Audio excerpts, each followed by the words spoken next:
Сайн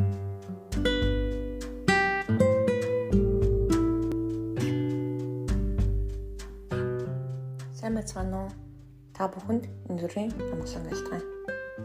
Тэгэхээр өнөөдөр зовлон дундуур тулж байгаа хүмүүс зориулж цаажууд нь байгаа хүмүүс зориулсан сэдв хэлье гэж утсан. Тэгэхээр зарим зовлон амархан байдгүй, ханижлын алдах, үр хөвгтийн алдах, аав ээжээгээ хайртай дотны хүний алдах. Эсвэл харин хин нэгэн хайртай дотны хүн чинь хүн дээр өвдөх. Энэ бол ерөөсөө амархан зүйл биш. Тэгээд энэ үед нь харин та урамшуулж, тайвшруулж сайхан байх ёстой. Тэгээд би танд бас нэгэн жишээ хэлж өгье. Хүүхэд нь өвдчихэлтэй аавч нь шалаад хэцүү байхад хажуугаас нь байгаа хүмүүс бүр сумын ахлагч нь ч юм уу пастор нь хурж ирээд та нар гимнүгэлтэй муу учраас маш их гимнүгэл хийсэн учраас хүүхдч гэж өвдөж байгаа. Бурхан танд энийг энэ зовлонг өгсөн. Тэгээ яаж туулж зовж гардыг баам гэж л хэлж. Хүчрхийл дурдсан байсан нэг эмэгтэй хүүхэд наснда тэгээд арайч өгөж боломж нь алдаа том болсон хаалганд орсон. Тэгсэн чинь сумынх нь хүмүүс хурж ирээд чи өстө нүгэлтэй учраас бурхан ч маш итгэж байгаа. Чи өгдөөний залбиралд яваагүй учраас энэ зөвхөн болж байгаа гэж хэлж л дээ. Бид нар нэгүслээр аврагдсан, үлсээр биш.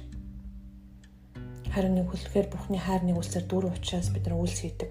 Бидэрт Бурхан дуудлага өгч тэр дуудлагын дагуу ажилдаг ба. Гэхдээ үнэхээр намайг өглөө босоогүй, залбираагүй, эсвэл өргөлөөгүйгээс болж Бурхан шийддэг зүйл ерөөсөө байхгүй. Хайртай Бурхан шүү. Бурханы мөн чанарыг мэдхгүйгээсээ болоод ирж байгаа зарим зовлон буруу тайлбарлаж байна. Бид нар зовлон тулах уу? Туулна. Энэ дэлхий дээр зовлон туулаагүй, туулж хөнгөж хинж байхгүй. Үнэхээр бороо бүгдийн дээр орно, нар бүгдийн дээр гарч болно. Гэхдээ яг зовлон дундуур туулах үед Христ би чамтай хамт байна л гэж амласан. Хариусд биднийг тайвшруулдаг. Танаа зовсон үед бидний төлөө яолон гуйн зуучлан залбирдаг. Иесус тэр, Ариусч тэр бидний төлөө гуйн зуучлан залбирагч нь өөртөө мөн. Тэр энэ цаг мөчид үнэхээр хэцүү цаг мөч байгаа бол та уйлахад болно. Иесустэй хамт уйлаарай. Тэр түнтэй хамт уйлж болно. Таныг дэмждэг, таныг ойлгодог шүүдгүү хүмүүстэй хамт байж болно. Тэгэхгүй бол энэ амьдрал угаасаа амархан биш. Бид нэр зовх уу? Зовно. Бидний ерөөсөө зовхгүй хавчдахгүй гэж хизээж хэлээгүй. Харин энэ хавчлах нь ханаас үүдгээс харах хэрэгтэй. Мэдээж өөрөө даалгавар өгөөл тэгэл давна бүдэрч чулуу тавиад идэх хүн бурхан биш. Угаасаа дэлхийн ертөнц унаж байгаа дэлхийн ертөнц учраас зовлон хаасаагүй л байгаа. Нэгэн донтоо хүн, архины донтолтой хүн байна л да. Тэр донгийн хүлээс нь буруужвал тэг тонтоогоо тэмцэлж ядчих байхад нь арх уу гэл өгөөл ч юм уу тэгж явах нь өөрөө зүг зүйл биш. Гэхдээ үнэхээр донгийн хөөчих юм бол тэр хүн айцаар биш харин тайван амар амгалангаар удирдуулах нь зүгээр зүйл. Тэгж байхад нь л итгэж байжээ чи ингэж тэгж гэл догмжлдог нь бас буруу зүйл.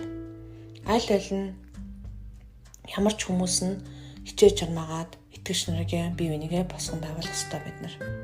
Тэгэхээр та үнэхээр зовлон дундуур туулж байгаа бол Христийн хайрыг уншаарай. Түүний хайр нэгүслийг уншаарай.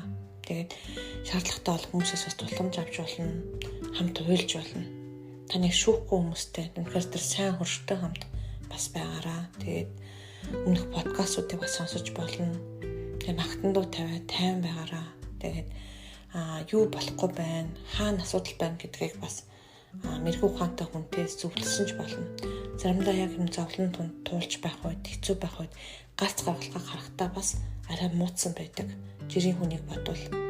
Тийм учраас чухарсан шаналсан үедээ Иесус рүү орох ёстой. Тэрнээс гадна бас эрүүл зөв явж байгаа харин шүүдгөө зовлон дундуур туулаад гараад ирсэн хүнтэй нөхөрлөөрөө зовлон туулаагүй хүн бол таныг ойлгохгүй, тантай төстөө зовлон туулсан хүнтэй хамт ярилцвал илүү зүгээр шүү. Тэгээд нөхөрлөх бас тэр цагийг бас гаргаараа битээ бусдаас холдож цухтаагаараа ялангуяа хүн зовлон дондор туулж явах үед бусдаас их холддог байгаа, нөхөрлөдгөө байгаа, ярьдаггүй байгаа. Тийм зөв бас юм ярих боломжтой групп тэрв та эрэгтэй хүмүүс манай эрчүүдтэй групп тус орж ирээрээ. Эмэгтэй бол 5 дотор бас эрэгтэй мэтгэхгүй 5 дотор хичээлүүдэд орж ирж болно. Библийн үгээс суралцахаас гадна бас зовж байгаа хүмүүсийн яриаг сонсоход бас илүүдэхгүй. Тэгээд өөрөө зовлон тулсан хүн л таны яриаг зөв сонсож, тайван сонсож зөв шийдвэр өгдөг шүү. Тэгээд үнэхээр Есүс бол зовж хавчдсан нэгэн мөн учраас таны зовлон маш сайн ойлгоно. Тэгээд Есүсээр эрэхтэн танд баярлалаа.